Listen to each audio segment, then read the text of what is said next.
Muy buenas noches, yo soy Carlos Fernando Villa y este es Tiempo de Mercadeo, un espacio que semanalmente pasa para poder considerar aspectos relacionados con cómo se generan y cómo se mantienen los mercados, los clientes. Para esta noche tengo un invitado muy especial con quien quiero hablar sobre algo que necesita mercadeo y que muchos de mercadeo, la verdad, no han entendido y han perdido. El liderazgo que tiene que existir, porque como decía Peter Drucker y como dijo Ted Levitt toda la vida, como dijeron ellos toda la vida, mercadeo es como el director de orquesta. Y él es un hombre también que está muy relacionado con orquestas. Carlos Alberto Sánchez Moreno, un experto en preparación o en formación y capacitación de vendedores y que ahora también está especializado en la formación de líderes y en la generación de actividades de liderazgo. Carlos, buenas noches, bienvenido. Mi querido doctor Carlos Fernando, ¿cómo estamos? Pues hombre, no tan calvo como vos, pero aquí vamos.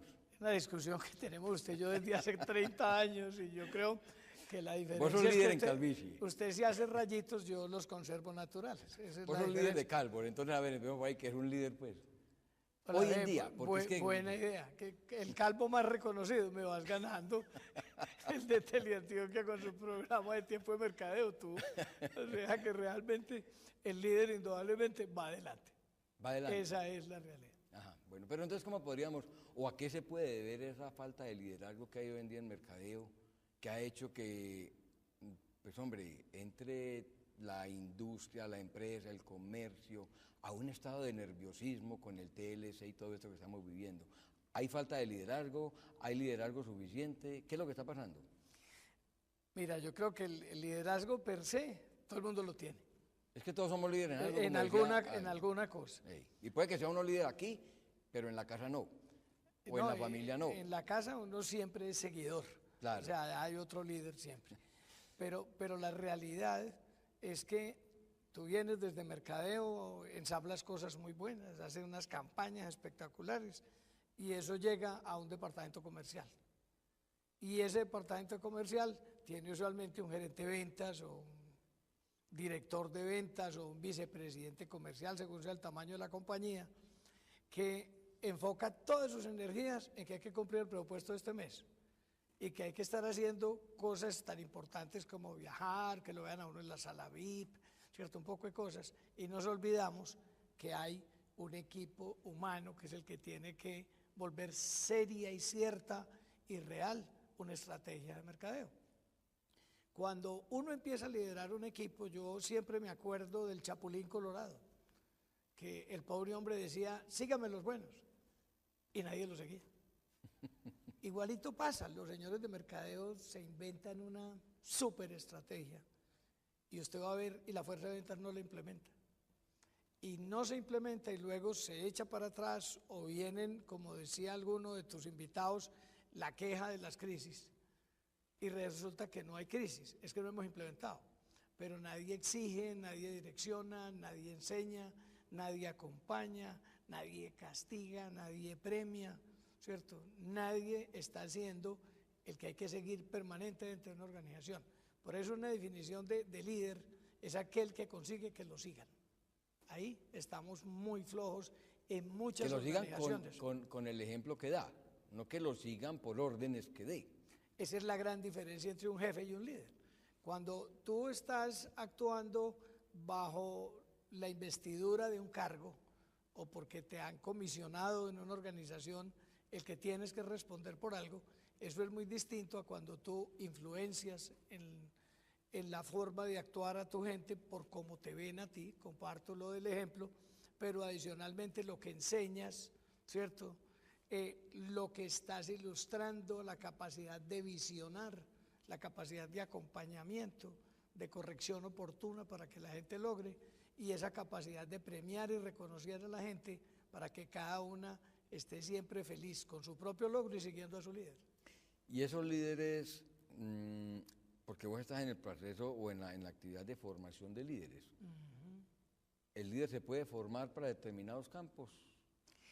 Mira, dentro de las múltiples, yo sé que el espacio pues en el programa es limitado, pero uno vive oyendo y leyendo N teorías alrededor del liderazgo, inclusive quienes estudiamos administración, cuando tuvimos nuestra primera cátedra de administración, nos hablaban de Taylor y Fayol, Claro. y empezaban a hablar de que a los seres humanos hay que darles rejo para que trabajen, y por el contrario, otros decían, no, somos muy buena gente y lo que hay es que darles palmaditas en la espalda, ellos viven felices y hacen todo De solos. esos años, que ahora que la de Taylor, yo me acuerdo de un libro de Douglas McGregor, El lado humano de la empresa o el lado humano de las organizaciones, precisamente que contradecía un poco eso. Y eso llevó precisamente a que empezaron a aparecer una serie de evoluciones. Y en esas evoluciones se llegaron a niveles que uno diría que todos los psicólogos se metieron en el cuento, pero todos estaban soportados en Taylor y Fayol. Nuestro común admirado don Peter Drucker siempre hablaba que era la teoría base para poder ser líder, así no hubieras nacido líder. Y una de las cosas que uno encuentra es que las dos teorías van abriendo unos líderes que son muy orientados a la tarea y unos líderes que son muy orientados a la relación. El gran problema es que la una sin la otra no es productiva, No se puede dar, claro. ¿cierto?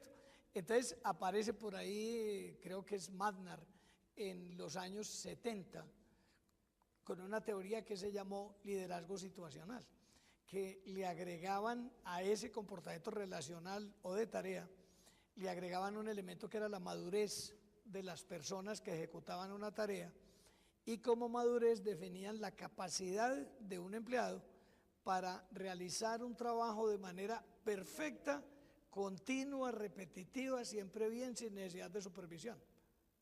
Entonces, eso muestra que los seres humanos podemos ser muy maduros para ejecutar una determinada tarea, y en ese proceso el líder puede ser relacional. Pero cuando somos inmaduros en la ejecución de una tarea, el líder tiene que irse totalmente a la tarea hasta que tú lo superes. Pero en esa ciclotimia, entonces yo mejoro una y desmejoro la otra. ¿Y será eso lo que le ha pasado al mercadeo en el medio nuestro? Porque fíjate que, hombre, el mercadeo apareció en las cátedras universitarias a principios de la década de los años 60, a finales de los años 50, si mal no estoy. Y, pues, hombre, ya llevamos más de 50 años y todavía muchísimas empresas colombianas dicen, yo no necesito mercadeo. Y todavía mercadeo sigue siendo algo que no entienden muchos y no quieren entender, en mi concepto, otros. ¿Será por eso que ha faltado ese liderazgo mercadológico? Mira, Carlos, ahí se arma un fenómeno simpático. Yo lo he alegado desde hace 40 años con mis alumnos en la cátedra de gerencia de ventas o de estrategia de ventas, que a mí me ha impactado con la cantidad de profesionales que salen cada año como especialistas en mercadeo. Pero Carlos, espérame, te termino esa idea, que es interesante. déjala más bien, porque es que voy a mostrar un líder, sé de que qué es me un vas a líder hablar. en la hotelería en Antioquia y en Colombia, que es el Hotel Dan Carton. El Hotel Dan Carton Medellín es un verdadero líder, es un líder en todos los campos, y por eso tiene programas para nuestra gente aquí en...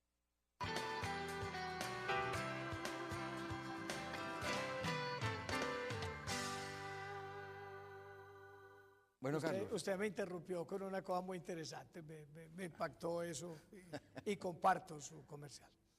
Doctor, vea, le estaba diciendo una cosa muy simple. Yo le decía a mis alumnos una cosa que yo no entiendo, habiendo tantos profesionales de mercadeo que ya tienen posiciones más altas, ¿por qué nunca han puesto en práctica una cosa tan elemental como que en vez de nombrar primero un gerente de ventas, ¿cierto? ¿Qué es lo que hacen? No nombran un gerente de mercadeo. A ver, yo tengo una explicación para eso. Y es la cronología de la cultura mercadológica. Recuerda que, bueno, recuérdalo porque tal vez estábamos... El viejo es usted, doctor, eso sí es claro. En la posguerra, la demanda era mayor que la oferta. Sí, claro. Y cuando la demanda es mayor que la oferta, la verdad es que el mercadeo no es tan necesario. Porque las empresas, como siempre, han tenido una finalidad o una orientación hacia la rentabilidad económica, pues no se fijaron mucho en el mercadeo. Y cuando James Coolidge y Neil Borden en los años 30 y 40 en Harvard hablaban de eso, pues la verdad no era una cosa que los empresarios tuvieran en mente porque la demanda era mayor que la oferta. Luego viene una etapa de equilibrio relativo entre oferta y demanda, que ya hace que lo que florezca sean las ventas más que el mercadeo, porque ya hay una necesidad de una acción comercial para generar preferencias de marcas, porque hay un equilibrio relativo. Pero a partir del 1992, cuando se da el fenómeno aperturista y comienza a trabajarse la teoría de la globalización como la vislumbraron Drucker y Levitt en los años 60, y ya la barrera comunicacional en el mundo se acaba, se elimina por internet y todo eso, la oferta pasa a ser mayor que la demanda. Y ahí es cuando la falta de preparación de mercados y la no formación de mercados se está haciendo obvia. Y entonces, en este momento, pues hombre, viene una ventaja de la fuerza de ventas o del gerente de ventas sobre el gerente de mercadeo o de la actividad comercial y vendedora sobre la actividad mercadológica. Y ese cambio, pues hombre, no es fácil de dar. Pero mira, Fernando, lo que empieza a pasar, en eso que tú tienes toda la razón.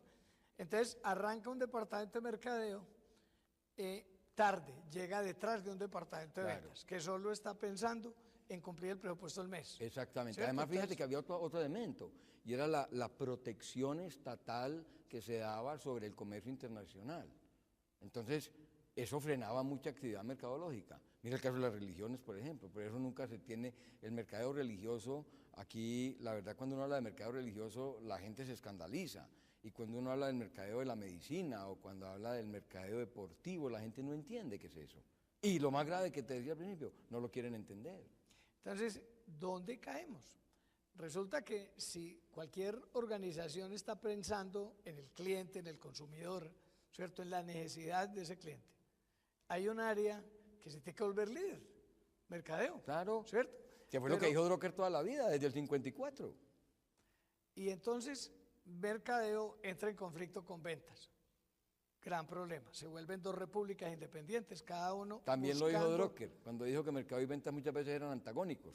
Tan simple que él inclusive, recuerda, dice que si hay mercadeo, ventas no se necesita, y que me perdonen los de ventas. Eso fue lo que dijo Peter Drucker, no lo estamos diciendo nosotros. Eso, pero la realidad es que si hay un buen mercadeo, vender es más fácil. Claro. ¿Qué es lo que trata el líder actual? Convencer a un pobre señor que vaya a vender un exceso de inventarios de productos, que vaya a pelear sin una ventaja competitiva o sin una compañía preparada para vender, y ahí el mercadeo no funciona, porque es que no es como arriando vacas y vengan, vamos todos, porque somos los mejores y no sé qué, no. Cada vez nos enfrentamos a un comprador más racional y a un vendedor más racional. Claro. Entonces, alguien tiene que marcar la diferencia. Con una condición, que hay una saturación de oferta. Total, y uno lo mira en cualquier mercado. En cualquiera. Y la cantidad de opciones que tiene un comprador, entonces vuelven a marcar la necesidad de un líder. Mira, en el mundo, a ti que te gustan tanto las cifras, según la Asociación Americana de Entrenamiento y Desarrollo Personal, en lo que más se invierte en formación hoy es en liderazgo. O sea, es donde realmente se debe hacer, porque es que si no hay alguien que esté alonando el resto de la compañía, si no hay una persona que vaya adelante, entonces nos enredamos. Inclusive, como yo sé que aquí no se pueden decir marcas, pero la gente es muy inteligente. El año pasado, o antepasado más bien, estuvimos con unos que hacen galletas, bastantes, que son muy grandes en este país, en un programa de liderazgo participativo, donde juntaron, y eso me pareció maravilloso, a proveedores, clientes y empleados, para buscar cómo entre los tres encontraban el mejor camino para que los tres estamentos fueran liderazgos, fueran con un liderazgo compartido, donde todas las tres entidades con cada uno de sus actores ganaran. Modelo maravilloso, claro, y lo han venido haciendo desde hace rato. Es un modelo que pues se asemeja mucho a lo que en los años 90 planteaba, finales de los 90 planteaba Sean Clark, cuando habló del co-mercadeo. El mercadeo compartido entre proveedores, clientes y oferentes, en fin, comercializado, todos dentro de un proceso. Pero si siguiéramos como entendiendo esto, el elemento de liderazgo tiene que ver mucho con el comportamiento del ser humano, claro, ¿cierto? Y es la interacción de personas, porque realmente el trabajo de un líder está en mercadeo o está en ventas. O en cualquier actividad, pues. Exacto, el 80% de su tiempo está interactuando con gente, bregando a que esa gente haga o no haga, aprenda o desaprenda, implemente, ¿cierto? Obtenga, siga, pero siempre estamos en función de eso. Entonces se requieren espacios, ¿cierto? Se requieren momentos, se requieren indicadores, se requieren elementos que faciliten el trabajo en equipo. Y tendemos a ser, perdóname, Carlos Fernando, muy individualistas. Claro, pero esos espacios, esos elementos, ¿sabes dónde se consiguen? En elementos y complementos. Porque ahí es cuando encontramos un mobiliario adecuado.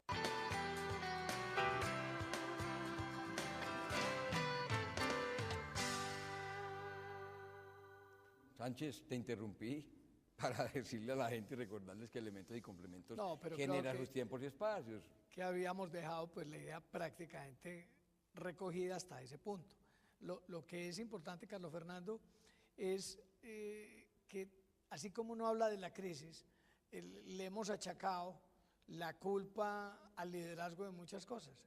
Es que nos faltan líderes, ¿cierto? No, de pronto lo que no sabemos es ejercer el liderazgo, claro, ¿cierto? Jugar el papel de líderes, aprender técnicas para ser líder. Vos decías al principio algo que hemos dicho toda la vida, todos somos líderes en algo. Y un liderazgo lo puede tener uno en un campo y en otro escenario no. Eso es claro, yo puedo, para poner un ejemplo, yo puedo ser líder acá en posicionamiento, pero si está Jack Trout al lado mío, olvídate que yo ya no soy el líder. Me desplaza en el momento en que él esté ahí. Clarísimo. Porque él, mientras no esté, puedo serlo. Pero ya estando con él, ya yo pierdo toda la actividad de liderazgo en ese campo. Ya pasa él a relevarme a mí. Y eso es una de las cosas complejas. Es que, y lo ve uno con sus hijos cuando están pequeñitos, hay una competencia por el liderazgo del papá y la mamá con el amiguito o el profesor, y uno dice que la compañía y no sé qué. El liderazgo es endeble. El liderazgo se pierde muy fácil. Claro. Tú empiezas a ser incoherente entre lo que dices y lo que practicas, ¿cierto? No comunicas, tú no tienes una visión, tú no escuchas tu gente, tú no das opciones, tú no enseñas. Todos esos son asesinos del liderazgo, porque ¿en qué se va a basar la gente para seguirte a ti? Yo siempre he puesto un ejemplo religioso con todo el respeto, y lo que nos enseñó Jesús de liderazgo fue bien interesante. Él escogió y seleccionó un equipo de 12 ejecutivos, ¿cierto? Los invitó a trabajar con él, les dijo que la cosa iba a ser compleja, que no les iba a pagar mucho, que iban a tener muchas dificultades, comida escasa, cero transporte, pero que si lo hacían bien, él les prometía que se perdía y volvía a aparecer, pero les cumplió. Entonces, se lo torció uno. Bueno. Y siempre nos va a pasar en los equipos, y usted como líder tiene que empezar a detectarlo. La parte grave es que el líder tiene que tomar decisiones. Claro.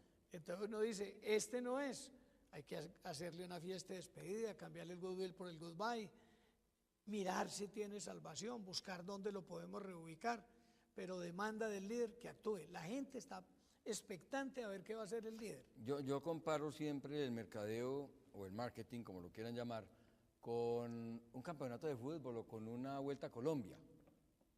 Todo lo que hacemos en mercadeo y lo que hacemos en las actividades de la vida diaria son etapas. Y hoy podemos ganar la etapa y mañana la podemos perder. Hay un líder general de la clasificación general o que va de primero en el campeonato, pero ese líder no las gana todas.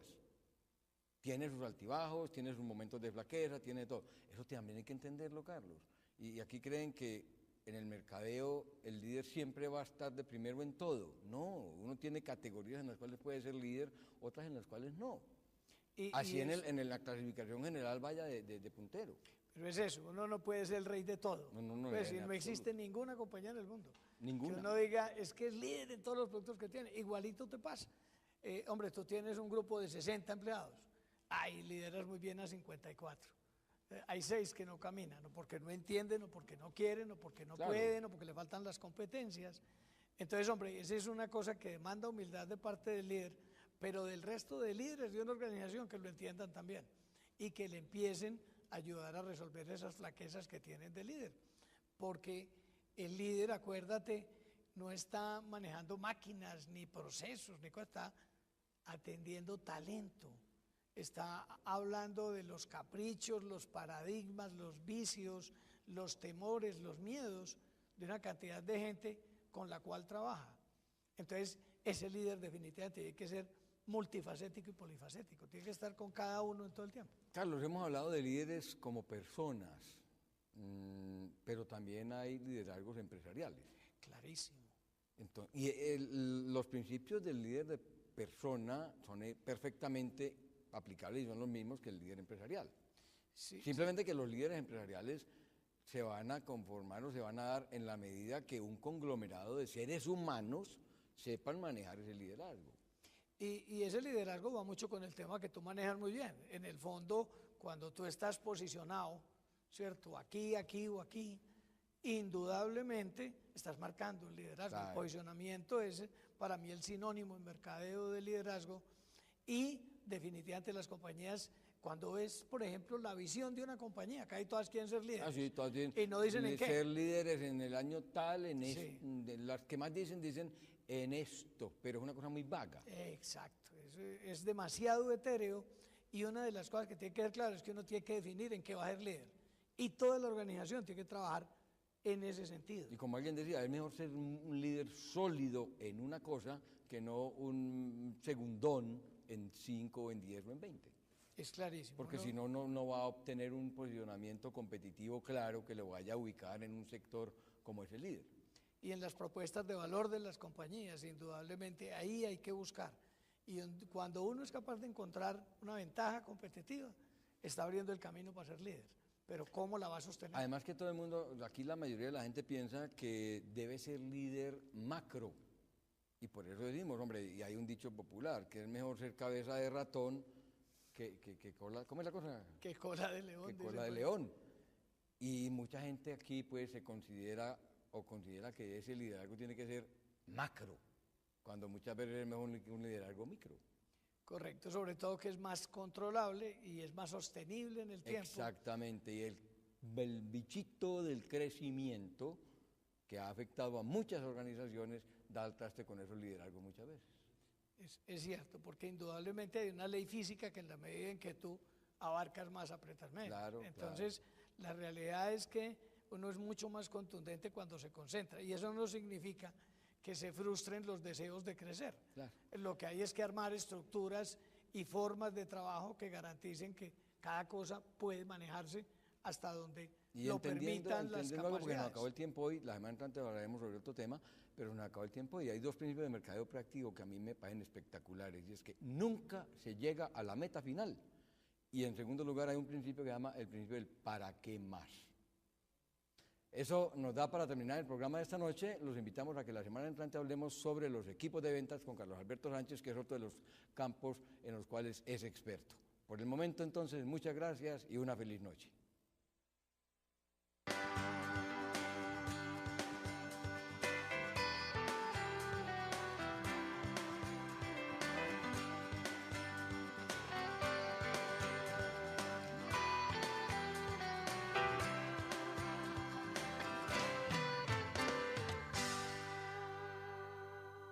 Que todos somos líderes en algo. En alguna cosa. Y puede que sea uno líder aquí, pero en la casa no. O en la familia no. En la casa uno siempre es seguidor. Claro. O sea, hay otro líder siempre. Pero la realidad es que tú vienes desde mercadeo, ensablas cosas muy buenas, haces unas campañas espectaculares y eso llega a un departamento comercial. Y ese departamento comercial tiene usualmente un gerente de ventas o un director de ventas o un vicepresidente comercial, según sea el tamaño de la compañía, de Teleantioquia con su programa de tiempo de mercadeo, tú. O sea que realmente el líder indudablemente va adelante. Va adelante. Esa es la realidad. Ajá, bueno, pero entonces, ¿cómo podríamos, o a qué se puede deber esa falta de liderazgo que hay hoy en día en mercadeo, que ha hecho que, pues hombre, entre la industria, la empresa, el comercio, a un estado de nerviosismo con el TLC y todo esto que estamos viviendo? ¿Hay falta de liderazgo? ¿Hay liderazgo suficiente? ¿Qué es lo que está pasando? Mira, yo creo que el liderazgo per se, todo el mundo lo tiene.